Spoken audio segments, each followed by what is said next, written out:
Hello, Limit Experience followers. This is the introduction to an essay that I'm working on for one of our Limit Experience artists, Angie Pardo. And I'm working on the title still, but the basic idea is just completely throwing out representation models of understanding art in favor of something that privileges like influence, immediate influence on the external world. So not thinking about what things stand for, mean, and like endlessly writing about them and, listening to critics decide like what artist actions, cultural meaning is, but what happens immediately after an artwork is seen by others. And even what happens in the mind of the artist. Anyway, that's like this model that I'm working on. So this is the introduction, and I'm just going to read it. This project, the Limit Experience Project, isn't just about the limits of human experience that I've talked about in terms of Foucault and Karl Jaspers so far, and how those experiences affect art in ideation and in process. It's also about the limits and potentials of art after it has been made and as it is disseminated. In this essay, I suggest we permanently and actively dispense with representation as a model for understanding art. And we're going to take a look at Angie Pardo, whose work exemplifies an alternative to representation models.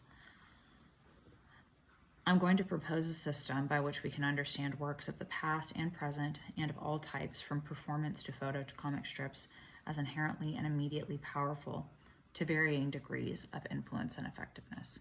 So all works could be interpreted this way.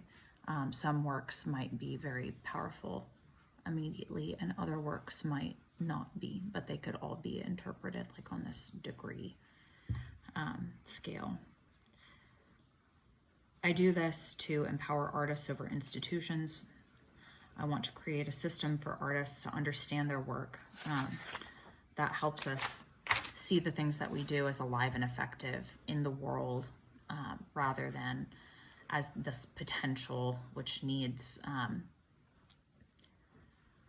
approval by some sort of tastemaker that needs validation to become effective. That's why I'm working on this system.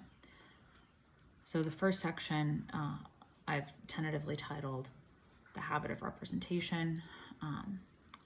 Like most of our assumptions about reality, the concept of art as representation comes from the Greek philosophers Socrates, Plato, and Aristotle.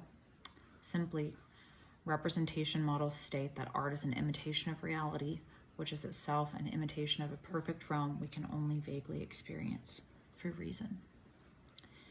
It's been a Western habit for centuries to see every created thing this way, as a shadow of the real. In this conception, art is nothing but mimicry, an innocuous game that takes place in the playground of human talent. Despite attempts to assert models of art that allow for power beyond imitation, we retreat again and again to this familiar understanding. Because representation reinforces existing political, social, and economic systems, and the ways of thinking that undergird them, it is very difficult to imagine an art that exceeds mimesis, though many have done so over the last 100 years.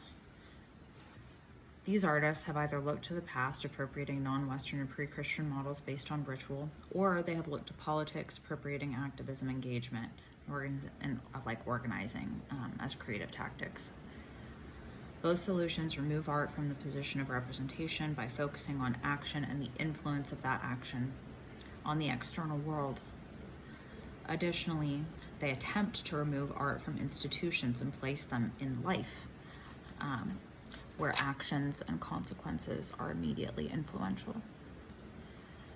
Some examples: Anna Mendieta, Carolee Schneemann, Suzanne Lacey, and Lauren Woods, who was my professor in grad school, and others have, using ritual and activism, tried to resuscitate the half-corpse, half-specter of Western art as it founders in the grip of representation models. Many of these artists have successfully undertaken the immense task of inventing or reanimating anti-mimetic systems. So they did it. It's not that they didn't do it. They did do that. Their artworks and efforts, however, have been numbed by criticism, history, and institutions, all of which interpret on the basis of representation, as is the habit. As noted, this is usually a habit rather than an intentional philosophical standpoint. It's like we're so used to doing that, it's hard for us to not do that. And it could also be threatening to the institution. Works that are powerful in themselves are lassoed into sterile museum and gallery settings by tastemakers. Once wrangled, their meaning and the extent of their influence are determined not by the artist or viewer, who are having this crazy experience together, without critics, without curators, without institutions.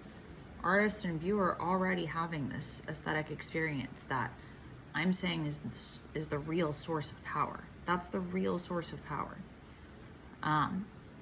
But we don't get to decide what happens with that power. In fact, that power is kind of like killed at the source. It's kind of snuffed out and made into a representation. That's the problem that I'm noticing. That liveliness, that literal vitality, like a physical, like a direct relationship between my physical self, my affect, my thought, and not only just me, but through the artwork and through the viewer, like this very alive thing is in representation models reduced to an idea, a representation, a shadow of reality, and worse, it's kind of packaged so it can be placed into a museum or gallery setting, and that representation, which is where we like house all of our discourse about that stuff, is in the hands then of tastemakers. It's out of our hands, out of the hands of the artist and the viewer, who are the original source of power. And we have to rely on the tastemakers to then give us back our power, I guess, like this reduced version of the power that we already had. And it's this, now I'm tangenting, but it's this other idea of power that I really disagree with, where power isn't this vitality that I feel it comes from art. It's like, it's about like number of engagements, like influence and quantity.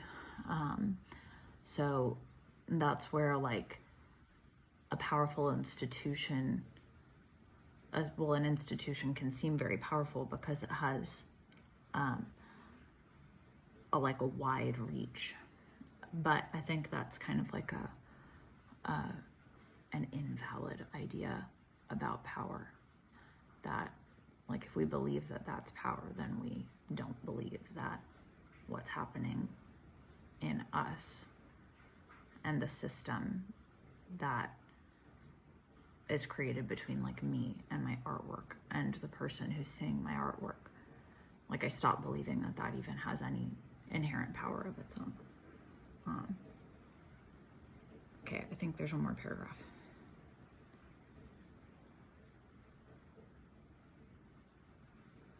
Yeah, this is about discourse. There's actually a bunch more paragraphs, but I cut off the introduction a little bit. Okay. Discourse around these works often suggests, and I'm talking specifically about like Anna Mendieta and Carolee Schneemann, Suzanne Lacey and Lauren Woods. So discourse around these works often suggests that they function socially, not as acts of power in and of themselves, conceived and carried out by capable practitioners, but as representations of power, which are disseminated if only they are sanctioned by art institutions. So they're only disseminated if the art, and I've just talked about that a lot, if the art institutions decide that they're good enough. In this setup, the artist must seek permission for their power to be acknowledged, validated, and shared.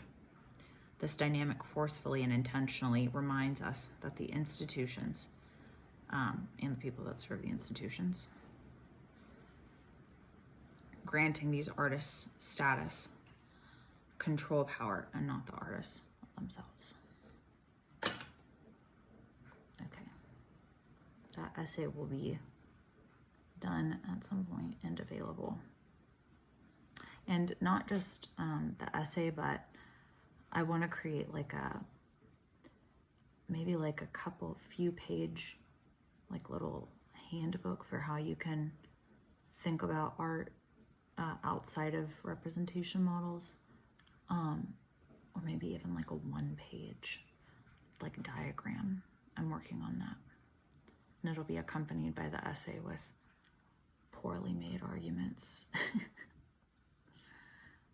and examples that are not expert, because I'm not a philosopher or art historian, but